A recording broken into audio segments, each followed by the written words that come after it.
ሰላም ጤና ይስጥልን የጣና ቲቪ ተከታታይ ቤተሰቦቻችን፣ እነሆ የሰዓቱን የጣቢያችን ዜና መረጃና ዜና ትንታኔዎችን ይዘንላችሁ ቀርበናል። አክብሮታዊ ግብዣችንን እያስቀደምን በቅድሚያም አበይቶችን እናቀርብላችኋለን። የፋኖ ኃይሎች ከጋሸና ወደ ወልዲያ ጉዞ ላይ በነበረ የአገዛዙ ጦር ላይ ከባድ ማጥቃት ሰንዝረዋል። በመቅደላ ሁለት ግንባሮች ከፍተኛ ትንቅንቅ ሲካሄድ ውሏል። በሸዋ በቀጠለው ተጋድሎ የተመረጡ ወታደራዊ ኢላማዎች ላይ ጥቃት ተሰንዝሯል። የብልጽግናው አገዛዝ በበኩሉ በከባድ መሳሪያ ጥቃት ከ8 በላይ አባወራዎችን መኖሪያ ቤት ማውደሙ ተሰምቷል። ዝርዝር የግንባር መረጃዎቹን ይዘናል። የብልጽግናው አገዛዝ ከራያ ቀጠናዎች ለቆ በወጣበት ሰዓት በብዛት የኮበለሉ ወታደሮችን ለመያዝ መጠነ ሰፊ አሰሳ በማካሄድ ላይ ሲሆን ህወሓት በበኩሉ በትግራይ የግዳጅ አፈሳ እንደጀመረ ተሰምቷል። ሁለቱ ጦረኞች ተዋጊ ኃይላቸውን ለማሰባሰብ ጉልበትን አማራጭ አድርገዋል። በሌላ በኩል ከራያ አላማጣ የሸሸው ህዝብ በራያ ቆቦ፣ ሮቢትና ጎብዬ ከተሞች በረንዳና መንገድ ዳር መውደቁ ተሰምቷል። ይህም ሌላኛው የግንባር መረጃችን ነው። ለወያኔ እጅ ሳንሰጥ ለ40 ዓመታት ስንታገል ኑረናል። አሁንም ለአማራዊ ማንነታችን እንፋለማለን። ይህንን ያሉት አንድ የተከዜ ዘብ አባል ናቸው። ወታደራዊ አቅምና የውጊያ ችሎታው በፍጥነት በማደግ ላይ የሚገኘው የተከዜ ዘብ የህወሓት ታጣቂዎችን ወረራ ለመመከት የግዳጅ ስምሪት ላይ ይገኛል። ለመሆኑ የተከዜ ግንባር አሁናዊ ሁኔታ ምን ይመስላል ለሚለው ዜናችን ምላሽ አለው። በትግራይ የጦርነት ስጋቱን ተከትሎ የግል ባንኮች ገንዘብ ለማሸሸት ጥረት ላይ መሆናቸው ተሰምተዋል። እናቶች ጦርነት በቃን የሚል ድምጽ በማሰማት ላይ ናቸው። ጥርስ አልባው የአፍሪካ ህብረት በኮሚሽኑ በኩል ሁኔታው አደገኛ ሲል ገልጾታል። ይህም ሌላኛው መረጃችን ነው። ኤርዶጋን የኢራንና የአሜሪካን ውጥረት ለማብረድ እያሸማገሉ ነው። ለትራምፕና ለኢራን ጥሪ አቅርበዋል። እስራኤል ይህንን ጉዳይ እንዴት ታይዋለች? በዜና ዳሰሳችን ቃኝተነዋል። እነዚህንና ሌሎችን ይዘናል። አሁን በቀጥታ ወደ ዝርዝር መረጃዎቹ እናመራለን።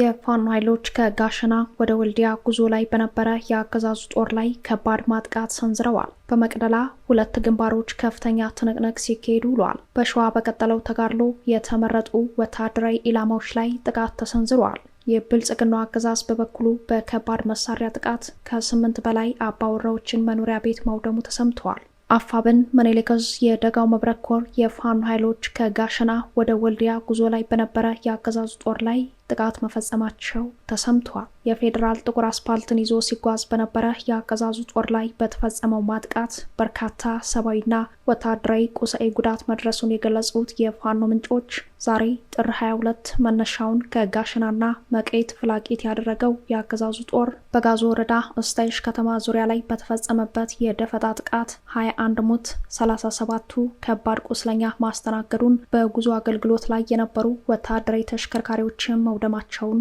በግንባር መረጃው ላይ ተመላክቷል። ከዲሽቃ እስከ ሞርተር የቀላቀለው የደፈጣ ኦፕሬሽን አገዛዙ ጦር ላይ መጠነ ሰፊ ጉዳት ያደረሰ ነበር ያሉት የፋኖ ምንጮች ከሙትና ቆስለኛ የተረፈው ጦር የጉዞ አቅጣጫውን በመቀየር ከስታይሽ ከተማ እንደወጣ ገልጸዋል። በተመሳሳይ የአውደ ውጊያ መረጃችንም የፋኖ ኃይሎች በመቅደላ ዙሪያ ከአገዛዙ ጦር ጋር ከፍተኛ ውጊያ ሲያካሂዱ መዋላቸው ተሰምተዋል። መቅደላ ላይ የአገዛዙን ጦር ወደ መግደያ ቀጠና ስቦ በማስገባት ከባድ ሰብአዊና ቁሳዊ ኪሳራ ማድረስ መቻሉን የገለጸው አፋብን ምኒልክ ዕዝ የልጅ ኢያሱ ኮር ውጊያው በ23ኛ ክፍለ ጦር ራስ አሊ ንጉስ ሚካኤል ኮር ሼህ ሁሴን ጅብሪል ብርጌድ የተውጣጡ ሻለቆች እንደተመራ አስታውቋል። የአገዛዙ ጦር ከማሻ ከተማ ዙ 23 እና ከፍተኛ ቁጥር ያለው ሰራዊት በመያዝ ወደ ባዙራ ከተማ ቢገባም የፋኖ ኃይሎች ጣመሬና ሴዳ ወደ ተባሉ ቦታዎች ስበው በማስገባትና መልሰው በመክበብ አንድ ብሬን፣ አንድ ስናይፐርና በርካታ የነፍስ ወከፍ መሳሪያ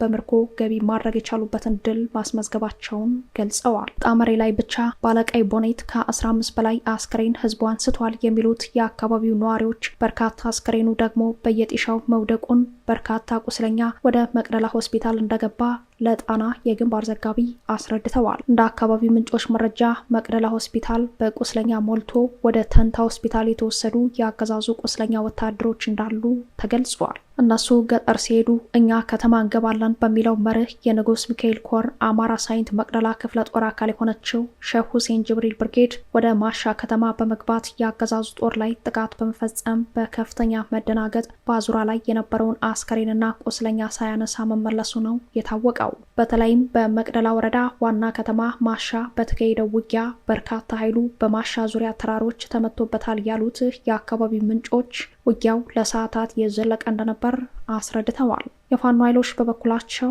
ቁጥሩን በውል ያላወቅነው የአገዛዙ ጦር ቁስለኛ ሆኖ መቅደላ ማሻ ሆስፒታል ሳይታከም ወደ ተንታ እንደተጓጓዘ ተመልክተናል ሲሉ የአውደ ውጊያ ውለውን አስረድተዋል። በፋኖ ከባድ ምት ያረፈበት የብልጽግና ጦር መቅደላ ወረዳ 08 ቀበሌ በአዙራ ላይ ከ8 በላይ የአርሶ አደር ቤት በዙ 23 ሲያቃጥል ማሻ ከተማ ዙሪያ ላይ ደግሞ ንጹሐንን መግደሉን የአካባቢው ነዋሪዎች ለጣና ዘጋቢ ገልጸዋል። በሌላኛው የግንባር መረጃ የአማራ ፋኖ ብሔራዊ ንቅናቄ ሸዋ ጠቅላይ ግዛት እዝ በቀጠለው ተጋድሎ በተመረጡ ወታደራዊ ኢላማዎች ላይ ጥቃት ሰንዝረዋል። የአድማ ብተና ኃይል ላይ ወታደራዊ ኢላማዎችን በመምረጥ የተሳካ የደፈጣ ጥቃት መፈጸሙን ያስታወቀው እዙ ውጊያው አፋብን የሸዋ ጠቅላይ ግዛት እዝ መሐመድ ቢሆነኝ ኮር የእቴጌ ጣይቱ ክፍለ ጦር መምራቱን ገልጸዋል። ዛሬ ጥር 22 ቀን በሸዋ ተጉለትና ቡልጋ አውራጃ አንኮበር ልዩ ስሙ ይፍሩ ጉባ ድንጋይ መፍለጫና ጎርጎ መገንጠያ በተሰራው የአድማ ብተና ምሽግ ድረስ ዘልቆ በመግባት ጥቃት የከፈቱት የፋኖ ኃይሎች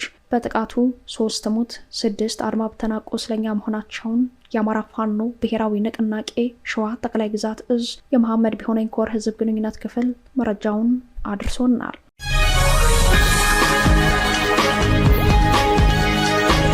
የብልጽግናው አገዛዝ ከራያ ቀጠናዎች ለቆ በወጣበት ሰዓት በብዛት የኮበለሉ ወታደሮችን ለመያዝ መጠነ ሰፊ አሰሳ በማካሄድ ላይ ሲሆን ህወሓት በበኩሉ በትግራይ የግዳጅ አፈሳ እንደጀመረ ተሰምቷል። ሁለቱ ጦረኞች ተዋጊ ኃይላቸውን ለማሰባሰብ ጉልበትን አማራጭ አድርገዋል። በሌላ በኩል ከራያ አላማጣ የሸሸው ህዝብ በራያ ቆቦ፣ ሮቢትና ጎብዬ ከተሞች በረንዳና መንገድ ዳር መውደቁ ተሰምቷል።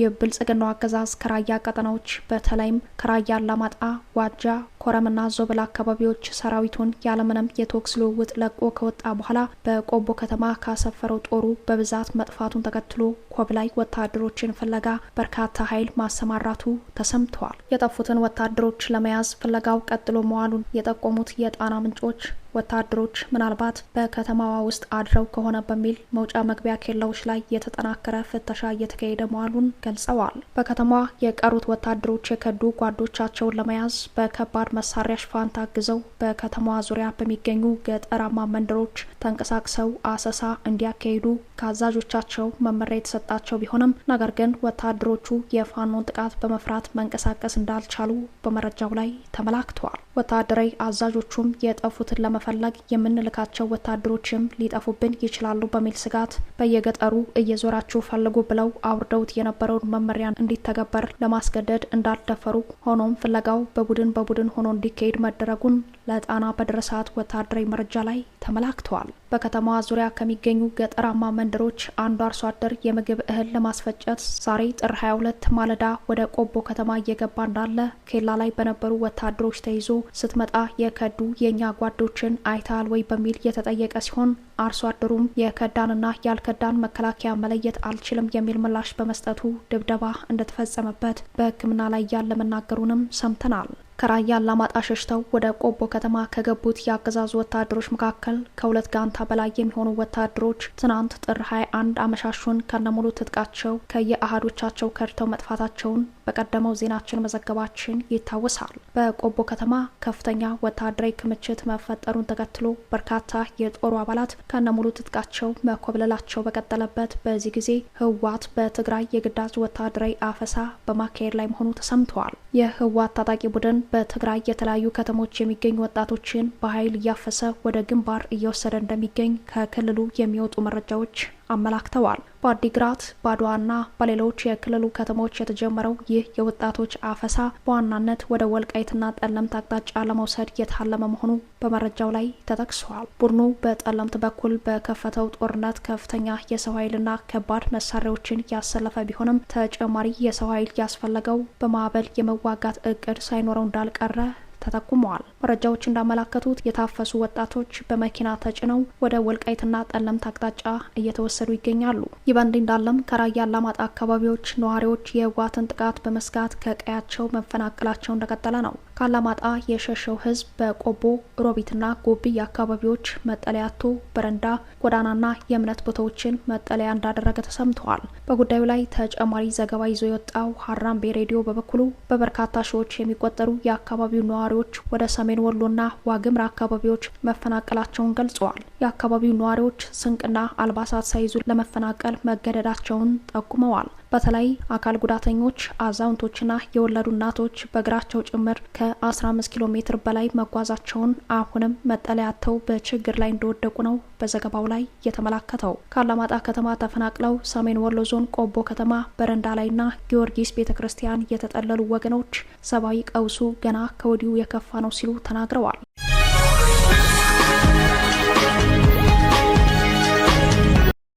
ለወያኔ እጅ ሳንሰጥ ለ40 ዓመታት ስንታገል ኖረናል። አሁንም ለአማራዊ ማንነታችን እንፋለማለን። ይህንን ያሉት አንድ የተከዜ ዘብ አባል ናቸው። ወታደራዊ አቅምና የውጊያ ችሎታው በፍጥነት በማደግ ላይ የሚገኘው የተከዜ ዘብ የህወሓት ታጣቂዎችን ወረራ ለመመከት የግዳጅ ስምሪት ላይ ይገኛል። የአማራ ህዝብ የትግል አስኳል ከሆኑት የመታገያ አጀንዳዎች አንዱ የሆነው የወሰንና የማንነት ጉዳይ በዘላቂነት ድልን ለማጽናት ከተደራጁ አማራዊ ኃይሎች አንዱ የሆነው የተከዜ ዘብ በወልቃይት በኩል የግዳጅ ስምሪት ላይ እንደሚገኝ ታውቋል። ወታደራዊ አቅምና የውጊያ ችሎታው በፍጥነት በማደግ ላይ የሚገኘው የተከዜ ዘብ በወልቃይት ግንባር የቀጠናውን የጸጥታ ሁኔታ ከተከዜ ማዶና በሱዳን ያለውን የህወሓት ታጣቂ እንቅስቃሴ ለመመከት በተለያዩ የግዳጅ ቀጠናዎች የተሰለፈ ሲሆን በከፍተኛ ትንቅንቅ ላይ ከሚገኙት የተከዜ ዘብ አባላት አንዱ አንጋፋ ነባር የትግል ሰው አስተያየታቸውን እንዲህ ሰጥተዋል። ወያኔ እኛ ባሉበት ሲመጡ እየተኮስን እየተደናበርን እነሱም ሰው እያጠፋን እኛም ሰው እያጠፉ በዚህ ጉዳይ ዝም ተፈካክረን ኖርን። ይህ ጊዜ ያገኘን በግድል በስጦታ አይን የትልቆቹ አጽኒን ድል አገኘን እንጂ ያው በስጦታ በማባረር መቀመጫ ተነምነው ተናንቀን የወልቃይት ጠገዴ አማራ በእጁ ያስገባውን አንጻራዊ ነጻነት ዘላቂ ለማድረግ በባህላዊ አደረጃጀት ራሱን ከወረራ ከመጠበቅ ባሻገር ህዝባዊ አቅም የሆነውን የተከዜ ዘብ የተሰኘ ህዝባዊ ጦር በማደራጀት በምሽግ ውሎ በምሽግ በማደር ላይ እንደሚገኝ እኒህ አንጋፋ ታጋይ አስረድተዋል። የተከዜ ዘብ በእድሜና በጾታ ሳይገደብ እድሜው ከ20 ዓመት በላይ የሆነ የወልቃይት ጠገዴ አማራ ለማንነቱ ታጥቆ የሚታገልበት አደረጃጀት ሲሆን ከተለያዩ የአማራ አካባቢዎች ወደ ወልቃይት ለስራና ማህበራዊ ህይወት የተጓዙ በርካታ አማራዎች በተከዜ ዘብ አባልነት ተቀላቅለው ለአማራ ማንነታቸው በመታገል ላይ እንዳሉም ተጠቁመዋል። በዚህ ጠንካራ አደረጃጀት ውስጥ ከሚገኙት አንደኛው አባል የሚከተለውን መልእክት አስተላልፈዋል። ሀገር አንፈልግም፣ እኛ ቀመኛ አይደለም፣ ተከዜ ተሻግረን መሬት ስጡና አላለም። ከተከዜ ወደዚህ ማዶ ግን አማራ ነው መሬቱ፣ ሰው አማራ ነው። አማራ ሆነን እንድንኖር ፈጣን የሆነ ምላሽ ይሰጠን ነብዬ ነው። እኔ አርበኛ አክለውም እኛ ከትግራይ ህዝብ ጋር አብሮ ለመኖር ችግር የለብንም፣ ሰላማዊ ሰዎች እንዲመለሱ እንፈልጋለን። ሆኖም በጉልበት ለወረራ ተከዜን የሚሻገር ኃይል ያለ ምህረት የምንታገልበት አደረጃጀታችን ነው ሲሉ ስለ ተከዜ ዘብ ተልዕኮ አስረድተዋል። የቀድሞ ልዩ ኃይል አባላትን ጨምሮ ከከፋኝ አርበኞች ትግል ጀምሮ ለወልቃይት ጠገዴና ጠለምት የአማራ ማንነትና ወሰን ሲታገሉ የነበሩ ነባርና ወጣት ታጋዮች በመዋቅር የተደራጁበት የተከዜ ዘብ የጸረ ወረራ ትግል በማድረግ ላይ ይገኛል። ባለፉት ወራት ተከታታይ ወታደራዊ ስልጠናዎችን በመስጠት ተጨማሪ የተከዜ ዘብ አባላት ተመርቀው ስምሪት የወሰዱ ሲሆን ከሰሞኑ በምስራቅ ጠለምትና በምዕራብ ጠለምት መደበኛ ውጊያ፣ በሽራሮ በደደቢትና በሱዳን ጠረፋማ አካባቢዎች ደግሞ ወታደራዊ እንቅስቃሴ በማድረግ ላይ የሚገኘውን የህወሓት ታጣቂ በተመለከተ በጉዳዩ ላይ ያነጋገርናቸው አንድ የወልቃይት ጠገዴ የአማራ ማንነትና ወሰን አስመላሽ ኮሚቴ አባል ያደራጀነው ኃይል ህዝባዊ አቅም የፈጠረ ኃይል ነው፣ ተልዕኮም በእጃችን የገባው ነጻነት በዘላቂነት ለማጽናት ያለመ ነው ብለዋል። ዛሬ የደረስንበት የትግል ሜዳ የወትሮ ዝግጁነትን በማሳደግ በሁለት የትጥቅ አቅሞች ልቆ መገኘትን ይጠይቃል ያሉት የኮሚቴው አባል አንደኛው በሀሳብ ትጥቅ ሲሆን ሁለተኛው ደግሞ ከአባቶቻችን በወረስነው አርበኝነት መሰረት በብረት ትጥቅ አቅምና ተነቃነቃይ ዝግጁነትን ማሳደግ የሚጠይቅ ወሳኝ የትግል ጊዜ ላይ ነን ብለዋል። የተከዜ ዘብ ከሻለቃ በላይ ያሉ አመራሮች በተገኙበት ቀጠናዊ የግምገማ መድረክ ያዘጋጀው ከሰሞኑ ሲሆን በአሁኑ ሰዓት በሁሉም ግንባሮች የግዳጅ ስምሪት ላይ እንደሚገኝ ታውቋል።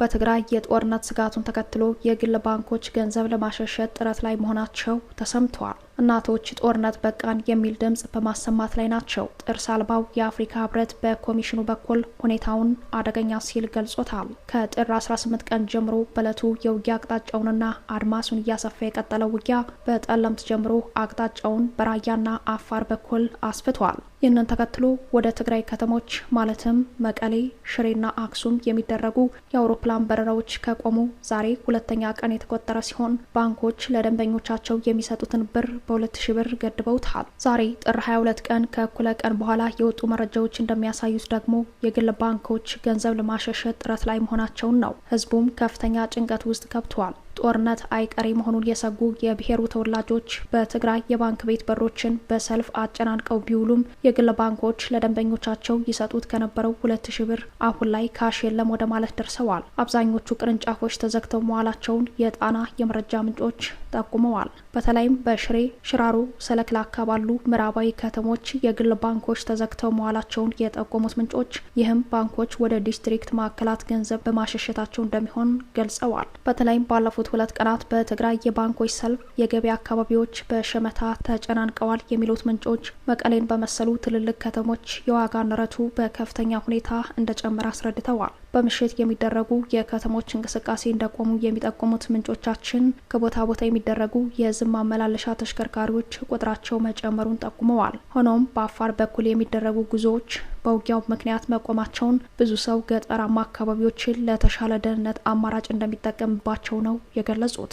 የዳግም ጦርነት መቀስቀስ ከፍተኛ ስጋት የሆነባቸው ሰዎች ከክልሉ ለቆ ለመውጣት ቢያስቡም የአየርና የየብስ መጓጓዣዎች በመቆማቸው ጭንቀቱ ጨምሯል። ይህንን ተከትሎ ጥሪቱን ሽጦ ንብረቱን አስይዞ አራጣ ተበድሮ ቀለብ ለመሸመት በመሯሯጥ ላይ የሚገኘው ህዝብ በተስፋ መቁረጥና ግራ መጋባት ስሜት እንደሚገኝ ተገልጿል። ፍርሃትና ሽብር የሰፈነባቸው ነዋሪዎች ጥሬ ገንዘብን ከባንክ ለማውጣትና የምግብ እህል ለመሸመት ገበያ ቢወጡም ሁኔታዎች ተወሳስበውባቸዋል። የጣና የመረጃ ምንጮች በትግራይ ከመቀሌ ውጭ ባሉ ከተሞች የሚገኙ የግል ባንኮች የጥሬ ገንዘብ ክምችታቸውን በማሸሸት ላይ እንደሚገኙ ገልጸዋል። በተለይ የግል ባንኮቹ በብሔራዊ ባንክ የተፈቀደው የገንዘብ ክምችት ደህንነት ዋስትና ስጋት የገባቸው በመሆኑ ከዋና ዲስትሪክት ማዕከላት የተከማቸውን ገንዘብ በልዩ በረራ ለማውጣት የኢትዮጵያ ብሔራዊ ባንክ እንዲያመቻችላቸው በመጠየቅ ላይ መሆናቸው ተሰምቷል። የኢቲኤም ማሽኖችም አገልግሎት የማይሰጡት ቁጥራቸው እንደጨመረ ተጠቁሟል። በሌላ መረጃ የትግራይ እናቶች ጦርነት በቃን የሚል ድምጽ በማሰማት ላይ መሆናቸው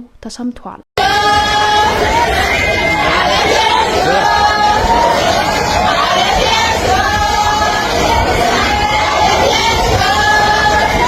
ይህ ድምጽ ጦርነት በቃን የሚል የእናቶች በእንባ የታጀበ ጥሪ ሲሆን ይህ ልመና ሰሚ አጥቷል። ሚሊዮኖች ዳግም ሳይጠፉ እናት አልቅሳ ሳትሞት አባት ጧሪ ቀባሪ ሳያጣ ጦርነት በቃን የሚለው የእናቶች ልመና እንደቀጠለ ነው። ሆኖም በከባድ መሳሪያ የታጀበው ውጊያ በአማራና በአፋር መሬት እንደቀጠለ ሲሆን በቀጣይ ውጊያው ወደ ትግራይ ተስቦ ሊገባ ይችላል የሚለው ስጋት አይሏል።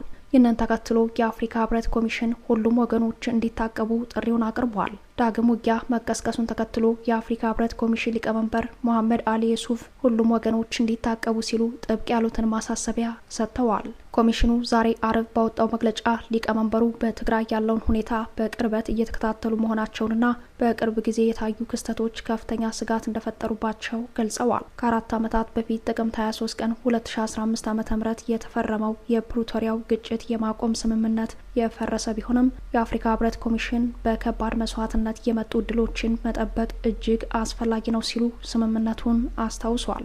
ሆኖም የፕሪቶሪያ ስምምነት በአደባባይ ተጥሶ ከሙከራ ወደ መደበኛ በማደግ ላይ ያለው ውጊያ ከተቀሰቀሰ ዛሬ 5ኛ ቀኑ ተቆጥሯል።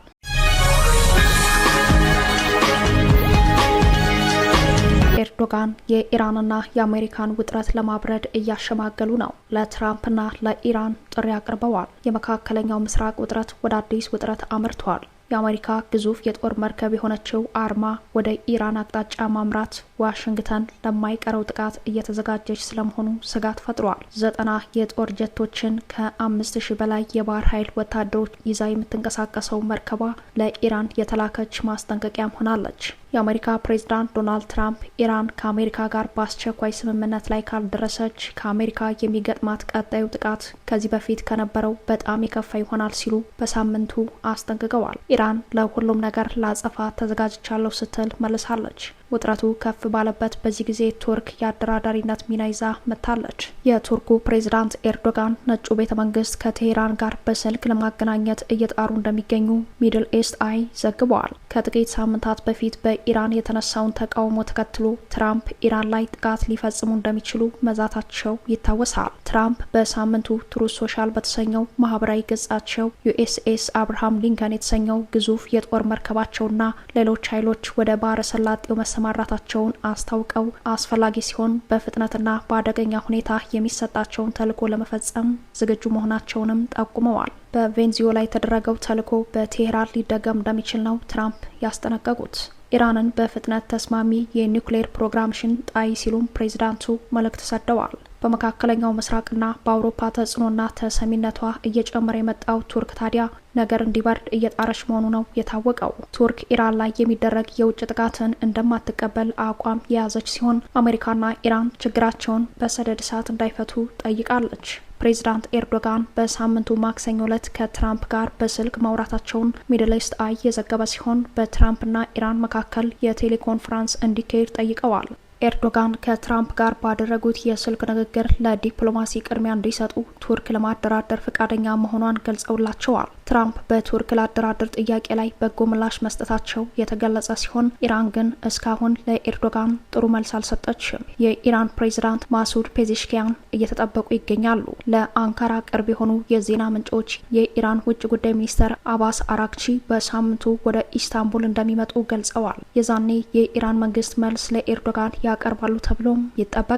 እንዲሁ ነገ አርብ ዕለት የኢራን ከፍተኛ የዲፕሎማቶች ቡድን ከቱርክ ውጭ ጉዳይ ሚኒስተር ሀካን ፊዳን ጋር ለመገናኘት ቀጠሮ ይዘዋል። ሆኖም የትራምፕ አስተዳደር ለኢራን ጉዳይ ለእስራኤል የበለጠ ጆሮ የሚሰጥ ከመሆኑ አንጻር ንግግሩ ወታደራዊ ዘመቻን ለማስቀረት ይችል እንደሆነ ጥርጣሬ ተሰምተዋል። በቀጣይ ምርጫ የሚጠብቃቸው ኔታንያሁ ካለባቸው የሙስና ክስም ለማምለጥ ኢራንን እንደ አማራጭ ይጠቀሙ ይሆናል የሚል ትንታኔ ተሰምተዋል። እስራኤልና ኢራን ቀደም ሲል ባደረጉት የ12 ቀን የአየር ጦርነት ወቅት ቱርክ አሜሪካንና ኢራንን ላቀራርብ ብላ እንደነበር መረጃው ያስታወሰ ሲሆን የእስራኤል ተጽዕኖ በዋሽንግተን በማሸነፉ የተነሳ ንግግር ሳይሳካ መቅረቱን አስታውሷል።